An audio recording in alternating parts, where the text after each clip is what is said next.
Hello and welcome everybody to this video. Today we are doing the Rover tier list. So if you don't know what a tier list is, S is the top tier, then you've got the intermediary tiers, and it goes all the way down to E or F tier usually. I put scrap because I couldn't think of any other tier and I didn't really want E because that doesn't sound as cool. But anyway, so we are doing all the Rover cars between 1949 and 2005. So that's, you know, the P4 up until I think it was the CityRover that was the last one.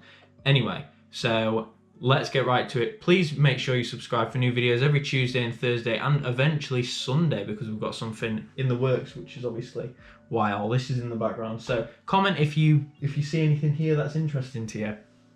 It's quite a mix of stuff. It's like my personality just smashed on a wall.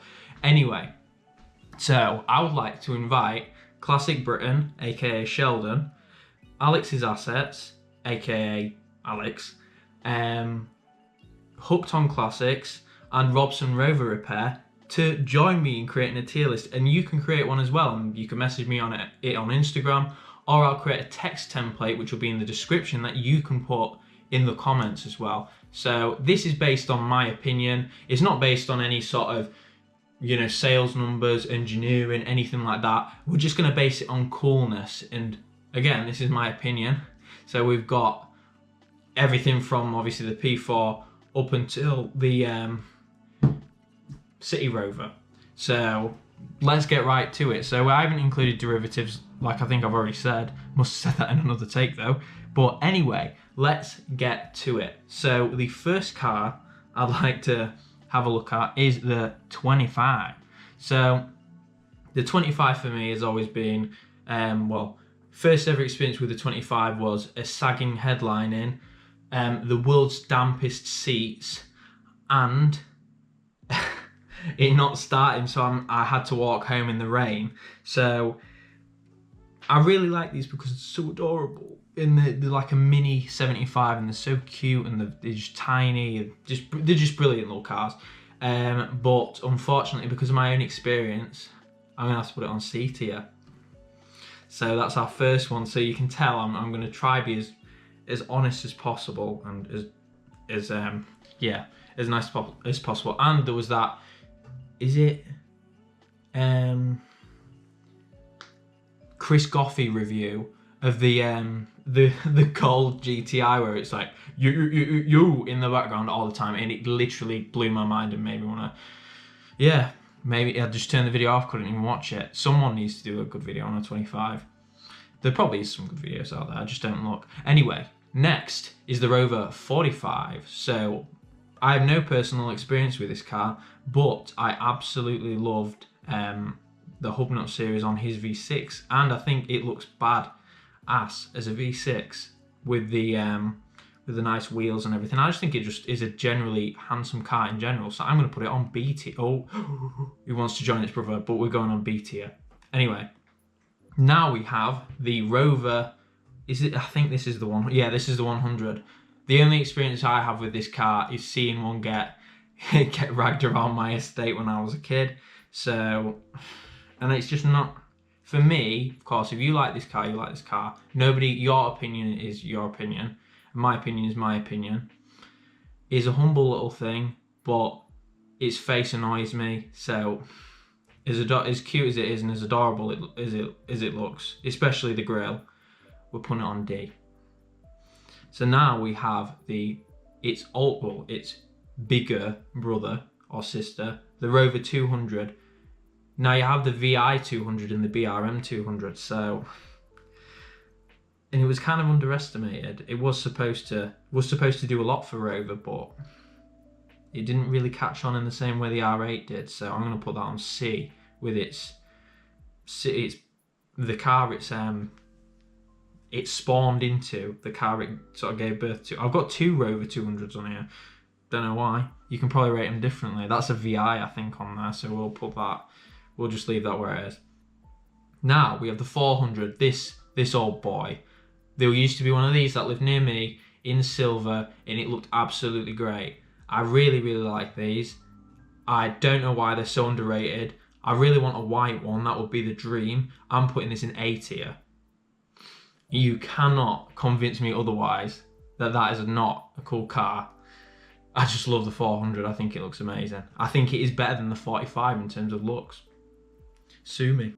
Anyway, so now we have the 416, the Australian one, putting in scrap, because there was literally no effort made, in my opinion, on that car. It's just a Honda with some badges stuck on it. And people say that about the 800 and the 600, which is ironically next, but yeah, that's just not the case. Totally different, totally different. Well, they are based on Honda engines and transmissions and stuff. But anyway, we're getting off topic. Now we have the 600. Now, you had the 620 turbo, you had the 623, you had I think it had a turbo diesel as well. And it has the best burgundy red, sort of dark red colour I've ever seen in my entire existence. And I absolutely love these. If you have a 600, by the way, I'd love to review that. That'd be amazing. I'm going to put this in S tier because it's friggin' epic. And I absolutely love them. I think it's one of the smartest cars that they've ever designed. And I think, well, the smartest modern Rover. So we're talking, what, post 80? So yeah, the 600 to me is wild. I absolutely love it. Now I've got the 800. Now, I own one of these, and I've always wanted one. I went back through my album on my phone the other day, and I found photos from 2016 of just of this specific photo as well, just of the Rover 800, because I absolutely love it. But it's not that cool for me anyway. As much as I love my Vitesse, I like short bumper Vitesses, I like the Sterling, and they had the TWR kit, they had all this cool stuff. For me, it is cool, but it's about as cool as the 400. So we're going to put that in A tier. Now we have the Rover 800 Coupe, S tier, say no more. That is I'd say that is joint. I'd say that is literally, that is on the same level as the 600 in terms of design. Well, in fact, I'd say it's a bit better actually. I haven't seen a smarter car, well, a smarter old coupe in person than a Rover 800 Coupe. We have the CityRover. I'm going to put that in S tier because that would literally annoy everybody. It is obviously a Tartar Indica or whatever it is. I think it's an Indica. James May obviously didn't like it, but that was a million years ago. Who knows? He might have changed his mind on the wonderful CityRover, or the shitty Rover as people like to call them. But I think it's quite a humble car, and it wasn't really given a chance. So it is a rebadge. It's a better done rebadge than the 416, the Australian 416. So to really irritate everyone, it's S tier. Right, so we have now we have the Rover Metro. So obviously this is the Mark III Austin Metro technically, but this is when they rebranded it to a Rover. So funnily enough, Twin Cam's car showed up on my when I searched it. I don't know who's put it as the Wikipedia thing. It's probably Ed, to be fair, that's put it as the Wikipedia thing, or a fan. But yeah, I'm not the biggest fan. I think the Metro before this, the Austin Metro Mark II, is better, as I've already expressed in a video. So it's going to C. It's going with the 25 and the 200. And now we have the P4, as you can see, as I've just zoomed in. So I have no experience with this car, but I know it has epic doors, an amazing interior, and a wheel that'll probably kill you if you were in a car crash. They look amazing in black. They look amazing in this nice, it's not a seafoam green, it's like it's a weird green. There's the Cyclops one with the light in the middle. There's all sorts of crazy P4 things, and I think it's generally really underrated because everyone just moves straight to the P5. So I'm going to put it in B tier with a 45. That's right. So now we have the P6. I do like the P6, do not get me wrong. I really do love the P6. Obviously for its time it was extremely advanced, but I think the lack of a chin really kills it. I know I want to talk about chins, but the lack of a chin really does do it. The V8s obviously had the big gaping mouth, but for me, I'm putting it with a P4. People may disagree, but I do not care what you say. 75, that's S tier instantly. In my opinion, the best Rover ever produced.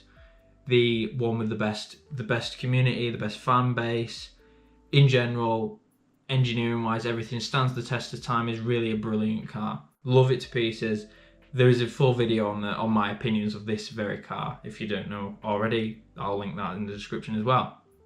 Now we have the Rover Quintet or Honda Quintet. That's going in scrap. Why? Because it's the worst attempt at rebadging I've ever seen. I think it definitely gives the 416 a run for its money. I would create a whole new tier just for this car because I just think it looks awful. I've got it here twice, so we'll put it here twice. I've never driven one, would love to, but there we go. So now we have the R8 or the 400, 200 or the 400 Tourer. Now the 400 Tourer is the most badass estate I've seen of any Rover. I think it looks epic. But, oh, it has the coupe as well. I'm forgetting the coupe. Oh no. That's going in A tier. That is going in A tier. Because of the coupe alone. The rear of the coupe looks so blimmin' nice.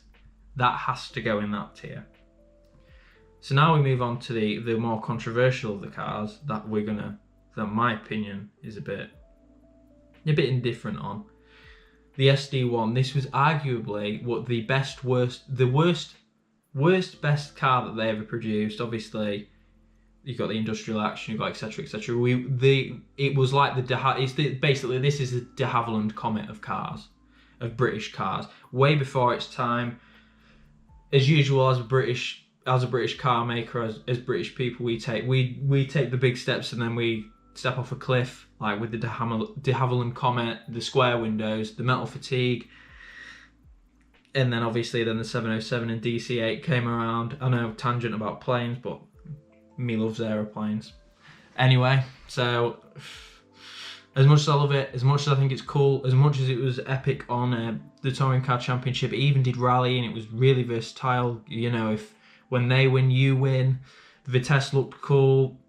I got a bit, when you get to about 2005, when you get to about 1984, the waters start to get a bit weird with the models, like having a 2600 Vandenplough and all this stuff, and having the 2600S, the 2300S. I just don't think it, and the SEs and all that stuff. It just got a bit weird.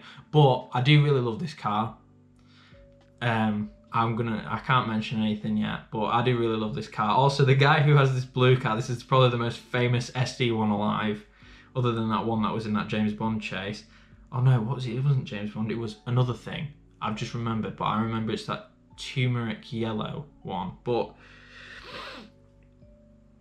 despite the fact it is probably the third coolest one ever made, is going to be tier with the P6, because P6 is arguably a better car, unfortunately.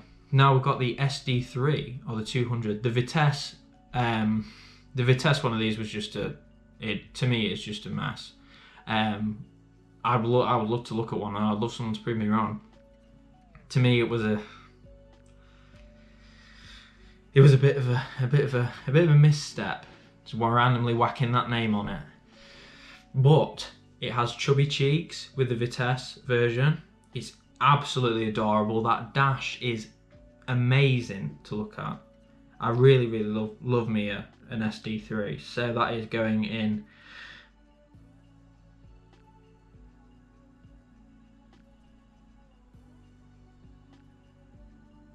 It's going in A tier because I can't. I don't know how long I even held my breath then. So now we are at the end. We have the final car, the precursor to what we know today as I was going to make a joke, but I can't remember. The crossover. So if you didn't know, there was also the Metro Scout, which is very interesting. That was sort of the precursor to this. So it's like we knew. It's like we knew. So the Streetwise to me is the bomb. It is the ultimate hatchback, the ultimate Rover hatchback.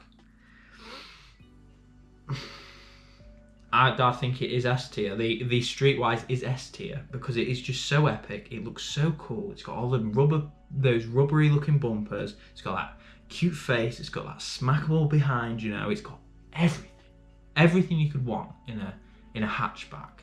So yeah, definitely. This is my final tier list. I'm going to screenshot this as well. This is my final tier list. So we've got the 75, 800 Mark II Coupe, 600 CityRover, and Streetwise as S. Then obviously 80, we've got the SD3 and the 800. I might change the 800 ranking actually. Yeah, the 800's getting swapped with the P6. Sorry lads. The P6 is just a better car, arguably the peak of Rover in the pre-Rover group days. So that is all, my friends. I encourage you to make your own ones of these and drop them to me on Instagram or whatever. You know, it's a good one. I certainly love it. And if you'd like me to do another one of these, let me know. I can do Triumphs. I can do, even though I know a little bit about Triumphs, I don't know too much. We can do everything. We can even do trim levels on the CityRover. So we can do, we'll do trim levels on the 25. So you've got the Spirit, then you've got that crazy art one, which looks amazing. You've got all that stuff. Just a joke, but I'd really like a 25. I live for the Rover 25 and the Streetwise. So thanks for watching, and remember to subscribe and keep watching. See you later.